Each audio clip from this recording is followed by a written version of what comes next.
Hello everyone, आप सभी का बहुत बहुत स्वागत है। इस वीडियो में हम एमपी टेट वर्ग 2 साइंस का जो पदार्थ का चैप्टर है वो कवर करेंगे और इस वीडियो में हम देखेंगे पदार्थ की पांचों अवस्थाओं को। और यदि आप हमारे चैनल पर नए हैं तो चैनल को सब्सक्राइब कर लीजिए, वीडियो को लाइक और शेयर कर दीजिए। और इसके अलावा आपने अगर ब्रह्मांड और मापन के जो चैप्टर मैंने करवाए हैं अगर उसे नहीं देखा है तो आप उसे जाके डिस्क्रिप्शन बॉक्स में लिंक दी गई है, आप उसे देख सकते हैं वहाँ पर। और कुछ प्रैक्टिस सेट भी करवाए गए हैं, आप उसे भी देख सकते हैं। ठीक है, तो चलिए वीडियो हम शुरू करते हैं। सबसे पहले देखेंगे कि पदार्थ होता क्या है। ठीक है, संसार की सभी वस्तुएं जो होती हैं, संसार की सभी वस्तुएं जो है जिस भी सामग्री से बनी हुई होती हैं उसे हम पदार्थ कहते हैं। जैसे कि हमारा और आपका शरीर जो है कई कोशिकाओं से मिलकर बना हुआ होता है, उसी तरह से जो सामग्री होती हैं वह कई तरह के पदार्थों से मिलकर बनी हुई होती हैं। ठीक है, और इसी तरह से आपका जो घर है कई ईंटों से मिलकर बना हुआ होता है, कई छोटी छोटी ईंटों से मिलकर बना हुआ होता है। तो उसी तरह से ये सामग्री और ये वस्तुएं भी जो हैं बनी हुई होती हैं। ठीक है, तो सिंपल वे में हम कहेंगे इसकी परिभाषा क्या है, देखते हैं। अर्थात वे वस्तुएं जिनका द्रव्यमान होता है तथा वह स्थान घेरती हैं पदार्थ कहलाती हैं। ठीक है, इतना समझ में आ गया होगा। आगे देखते हैं, नेक्स्ट है प्राचीन समय की बात की जाए तो प्राचीन समय में जो भारत के दार्शनिक थे उन्होंने पदार्थ को पंच तत्वों में बांटा था। ठीक है, आप सभी को पता होगा कौन कौन सा, पृथ्वी, वायु, अग्नि, जल और आकाश। ठीक है, ये सब उन्होंने बताया था और पंच तत्वों में वर्गीकृत किया था पदार्थ को सिंपल वे में। आगे देखते हैं,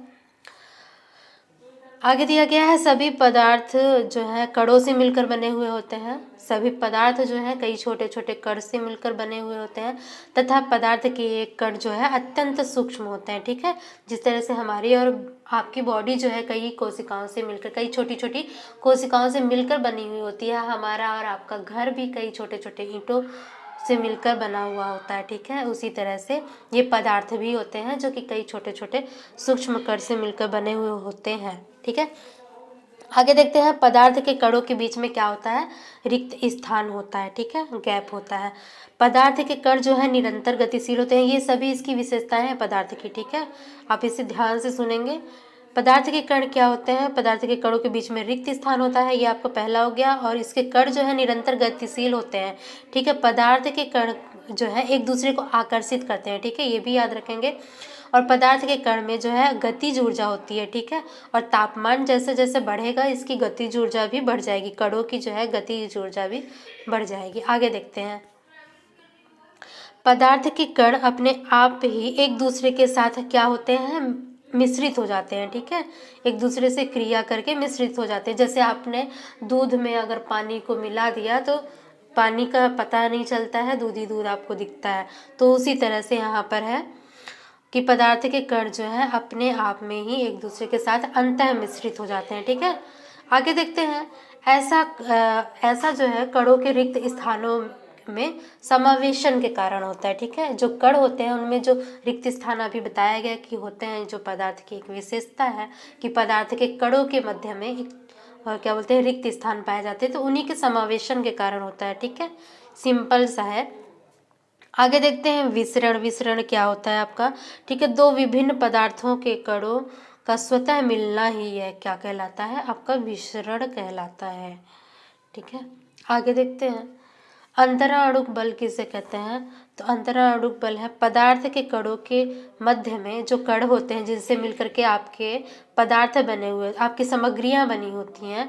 ठीक है, उनके कणों के बीच में जो स्थान होता है। ठीक है, पदार्थ के कणों के बीच में जो स्थान होता है वहाँ पर क्या करता है, एक बल कार्य करता है। ठीक है, ठीक है, और यह बल जो है कणों को एक साथ रखता है। ठीक है, और इसके अंतराणुक, इसे जो है इस बल को क्या कहते हैं, अंतराणुक बल कहते हैं। ठीक है, इतना समझ में आ गया होगा आपको।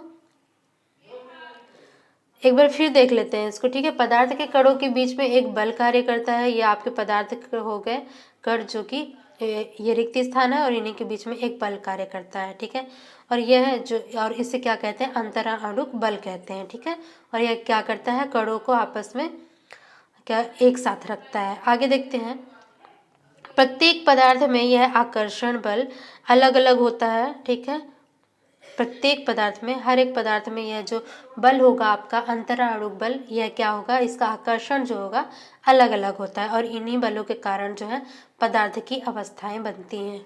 आगे देखते हैं।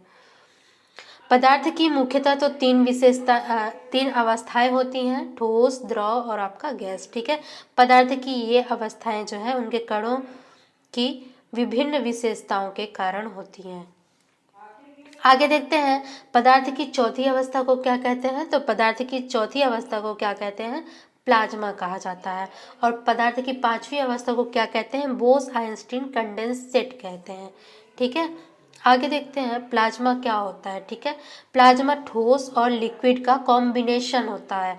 ठीक है, ठोस और लिक्विड का मिला जुला रूप होता है और यह अत्यधिक ऊर्जावान होता है। यह इतना अधिक ऊर्जावान होता है कि यह खुद से ऊर्जा उत्पन्न करके खुद ही प्रकाशित भी होता है। ठीक है, उच्च ताप पर परमाणु आयनित होकर गैस में परिवर्तित हो जाते हैं। आगे देखते हैं सूर्य के ईंधन के रूप में, ठीक है, प्लाज्मा पाया जाता है। सूर्य और तारे जो हैं अपनी ही ऊष्मा से प्रकाशित होते हैं, सभी को पता होगा।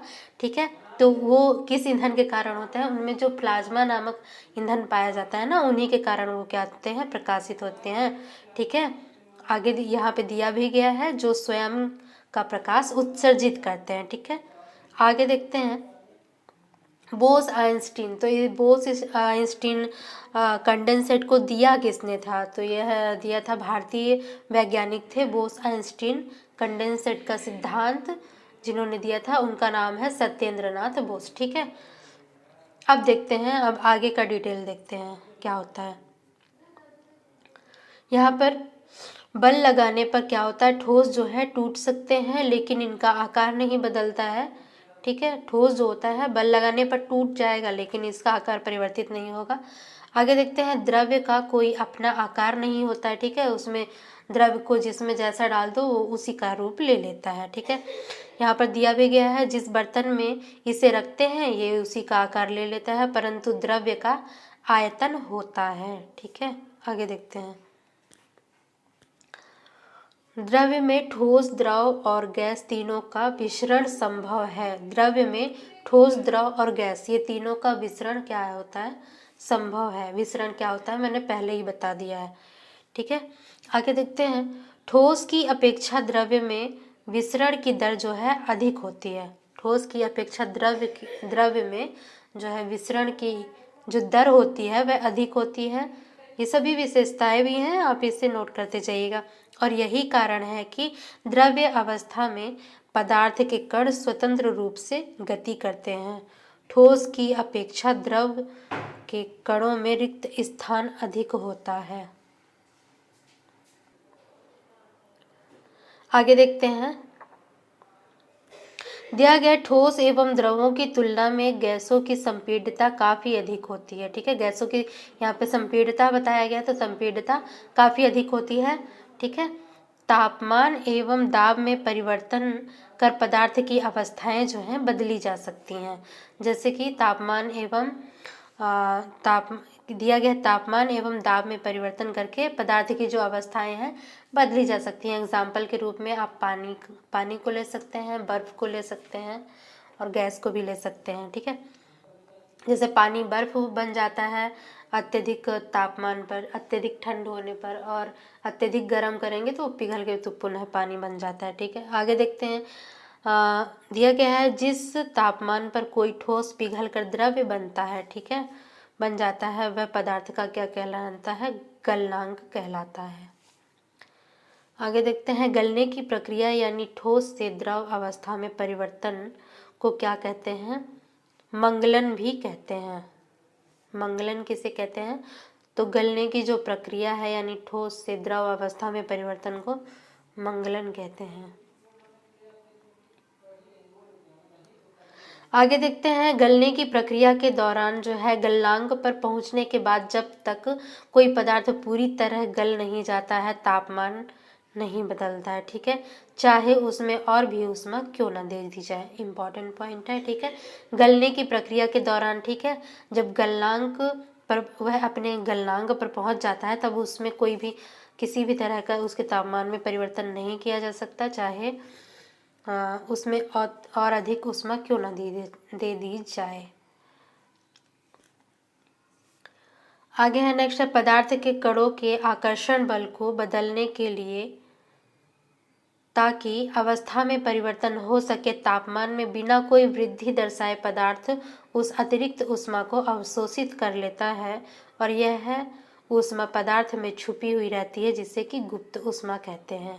ठीक है, बिल्कुल सिंपल है, सभी को पता होगा गुप्त ऊष्मा किसे कहते हैं। आगे देखते हैं,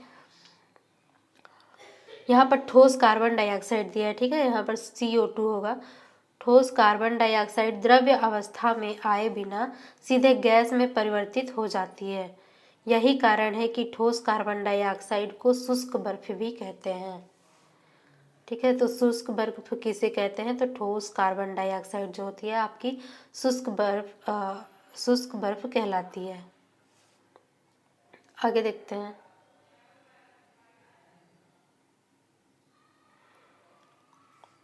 दिया गया है गैस का द्रव्य में बदलना। ठीक है, दाब बढ़ने तथा ताप घटने पर गैस जो है द्रव्य में बदल सकते हैं।